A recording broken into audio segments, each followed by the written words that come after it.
When someone makes the decision to become a parent, their entire life changes for the better.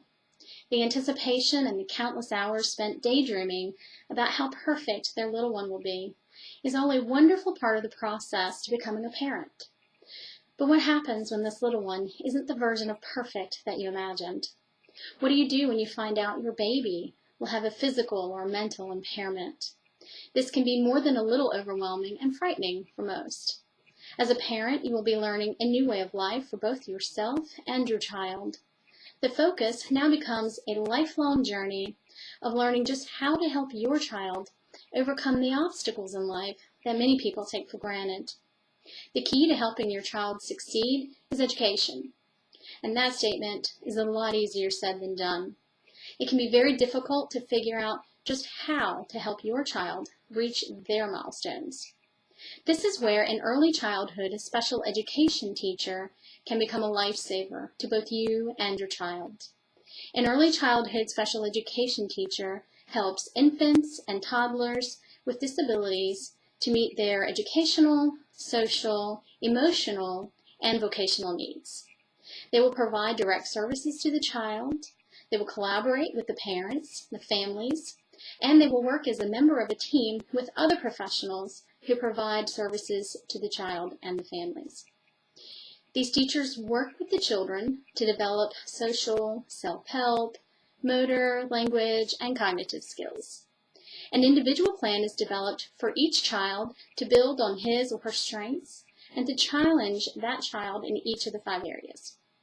Oftentimes, what looks like simple play to an outsider can actually be an intense learning experience for the child. For example, if you see 2 disabled children playing together with Play-Doh, they're having fun, but they're also developing their fine motor skills as they pinch and pull and mold the clay. They're having a sensory experience as they squish and smell and even sometimes taste the Play-Doh. And they're also developing their communication and their social skills as they learn to try to talk to each other or negotiate sharing or even learning how to clean up together. Working with the families is also a very vital part of the early childhood special education process. The teachers meet regularly with the parents and the families to ask them what their priorities are for the child and to determine what resources they may need. They discuss their child's progress and they help them actually meet the needs of the child. It is extremely important for these teachers to develop life partnerships with the families. Early childhood special educators also work as part of a team of professionals alongside of the family to provide appropriate services to the children they serve.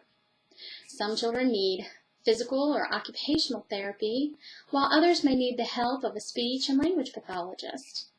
The teachers, professionals, and the parents meet regularly. They coordinate their treatment schedules, they plan the most appropriate programs for the child, they conduct ongoing assessments, solve problems as they develop, and they ultimately plan for the child's transition out of the program when it's deemed appropriate. Now, to an outsider, the job of an early childhood special education teacher may not seem all that important or even rewarding. However, just the opposite is true. These teachers are the lifeline to children with special needs actually reaching their full potential in life. Every time that I have the pleasure of speaking to one of these teachers or spending some time with them in their classrooms, I'm reminded of a special quote by Abraham Lincoln where he says, "A man never stands so tall as when he kneels to help a child." These teachers give their heart and souls to the children who need it the most. And I truly believe that they, above all others, deserve this tribute.